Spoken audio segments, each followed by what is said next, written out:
Free. The most beautiful word in the English language. Free, you say? Chapter 9. The Trap. Jeff found Adam and Jen in the hallway. He put on his best, generous friend face. How many ways to say, I love you, Jeff sang. Badly. How many ways to say that I'm not scared? With you by my side, there is no denying I can't wait for me. What are you doing? Adam asked. It would mean so much to us if you guys came along, Jeff said, presenting the brochure. Really? That'd be awesome, Adam said, looking at the pictures of the pool. What a great idea, Jen added. Isn't that sweet? Jeff came up with it all on his own. Hey, sharing good times with friends, Jeff said magnanimously. That's what it's all about, making memories. Memories, the building blocks of life. Adam looked at the fine print. Well, thank you. Thanks, man. This place looks great. I mean, it's got a pool. It's got a tennis court. Warm cookies at Turndown. Jeff nodded. So, we do the presentation, and the whole weekend's only $199? Adam asked. Yeah, that's how much it is for each couple, Jeff lied by omission. So we both have to pay that. Jeff didn't correct him. Why ruin the moment? Well, it sounds like a lot of fun, but unfortunately I already have plans, Russell said, walking up to the group. Oh, you're not going, Jeff said quickly. I know because I have plans. No, because you're not invited, Jeff clarified. Don't beg. I can't beg, Russell said, confused. What are your plans? Jen asked, regretting it immediately. Russell straightened his loud tie. Well, it's sort of exciting. I'm being interviewed for New York Style magazine. They're doing a special feature on the 40 hottest bachelors under 40. Jen snorted. I'm laughing at both parts of that. I'm 38. At one time, yes, Russell conceded. All right, couples win. I'm tapping out. I mean, I can see the 40 hottest bachelors under 40 inches. I just said I'm out, Russell snapped. Late hit. Chapter 10. The Vacation. The resort was beautiful. It smelled of chlorine and money. Jeff breathed it in deeply. Wow, this is such a nice place, Adam said, looking around the lobby. I wish they didn't allow kids. I mean, that line at the water slide was crazy long. You know what I just realized? Jen said, squeezing Adam's arm. Huh? This is our first couples vacation since we got engaged. Oh yeah, you're right. It's going to be so great, Adam said enthusiastically. Oh God. Drinking beers with Jeff, hitting the pool with Jeff. Hey, maybe we'll play some skee-ball. Jen's smile froze. You do know that you and Jeff aren't a couple, right? Yeah, I know, honey, but we barely get to hang out like this, so... I understand, Jen said, her voice tight. You know, I think because you were an only child, you look at Jeff like a big brother. Hey, don't make it gay, Adam said reflexively. All right, you have your guy fun, but save some time for me, because there are some things I want us to do together. Oh, I can't wait. What is it? Sex? Adam whispered loudly. It's sex, isn't it? Yeah, it's sex, Jen confirmed. Jeff walked up, wearing swim trunks and a polo shirt. Hey guys, ready for the spa? She's ready. All right, Adam winked. I don't know what that meant. Have fun, ladies. Enjoy the relaxation, Jeff said, shooing the women away. As soon as Audrey and Jen were gone, Jeff turned to Adam. All right, now the broads are gone. What should we do, huh? Drinks in the bar? Cigars in the lounge? Marco Polo in the pool? I'm playing golf, Adam said. Jeff stopped. Oh, I don't really like golf. Then you shouldn't play. Well, what happened to sharing good times with friends? Jeff asked. Hurt.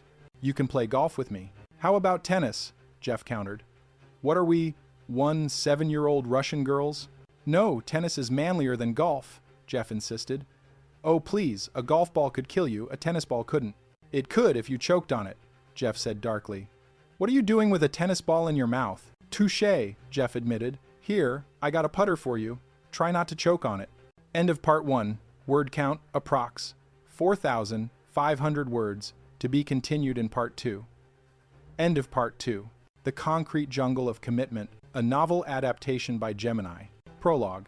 The rhythm of the hallway. New York City has a way of turning the mundane into a battlefield. In a mid-rise apartment building on the Upper West Side, The hallway of the 6th floor served as the demilitarized zone between two very different stages of life. On one side lived Jeff and Audrey Bingham, a couple whose marriage had survived 13 years of bad habits, burnt dinners, and the slow erosion of romantic illusions. On the other side were Adam Rhodes and Jennifer Morgan, the newborns of commitment engaged, glowing with a terrifying amount of optimism and still convinced that love was about shared interests rather than shared property taxes. And then there was Russell Dunbar. Russell lived elsewhere, but he existed everywhere there was a bar, a beautiful woman, or a chance to avoid responsibility. This is the story of how these 5 souls navigated the treacherous waters of modern love, one disaster at a time. Chapter 1. The Great Satellite Silence. The silence in the Bingham apartment was heavy. It wasn't the comfortable silence of two people reading in harmony. It was the heavy, oppressive silence of a man who had lost his window to the world. Jeff Bingham sat on the edge of his worn leather sofa, his thumb rhythmically pressing the power button on the remote control. His face, usually a mask of cynical indifference, was now etched with a profound sense of grief. The 50-inch plasma screen remained a void of obsidian glass. "Jeff, can you get that?" Audrey's voice drifted in from the kitchen, sharp and busy. Jeff didn't move. He felt like a captain on a sinking ship, refusing to leave the bridge. "The TV is dead, Audrey. The world is ending, and you're worried about the door." "It's Adam," she called out, ignoring his melodrama. A moment later, Adam Rhodes practically vibrated into the room. He was dressed in a pristine polo shirt, looking every bit the enthusiastic golden retriever he was at heart. "Hey, Jeff, can I borrow your inflatable mattress? My mom's coming to visit." Adam's eyes were wide with a mix of excitement and terror. Jeff finally looked up, his thumb still twitching over the remote. "Yeah, sure. It's in the hall closet, somewhere behind the box of things I bought during my last midlife crisis." "Thanks, man. I'm running to the airport to get her now. Could you maybe bring it over to our place?" Jeff stared at him. "I'm sorry, Adam. Did we get married while I was taking a nap? Because that sounds like a husband request, and I already have a wife who asks me to move things." "Come on, Jeff. Jen's meeting my mom for the first time. It's a huge deal. I just want everything to be perfect." Audrey stepped into the room, wiping her hands on a towel. "Don't worry, Adam. Jeff will bring it over. It'll give him something to do other than mourn the loss of ESPN." As Adam dashed out, Jeff let out a long, suffering sigh. He turned back to the TV. "Did you touch the remote, Audrey? Tell me the truth. Was there a spill? A lingering moisture from your organic kale smoothies?" "Not since I saw you scratching your back with it, Jeff," she retorted, leaning against the doorframe. "Check the bedroom TV. Maybe it's just the box." Jeff trudged to the bedroom, his shoulders slumped. A minute later, his voice echoed back, sounding even more hollow. "Bedroom's gone too. It's a blackout, a digital apocalypse." He returned to the living room, looking at the window as if expecting to see the 4 horsemen of the apocalypse riding down Broadway. How hard is it? Really? We have satellites in geosynchronous orbit, beaming high-definition images across the vacuum of space to a tiny dish on our roof, and they can't keep law and order on the air? It's the 21st century. We should be living like the Jetsons, not the Flintstones. Audrey walked over and put a hand on his shoulder. "Maybe this is a sign, Jeff.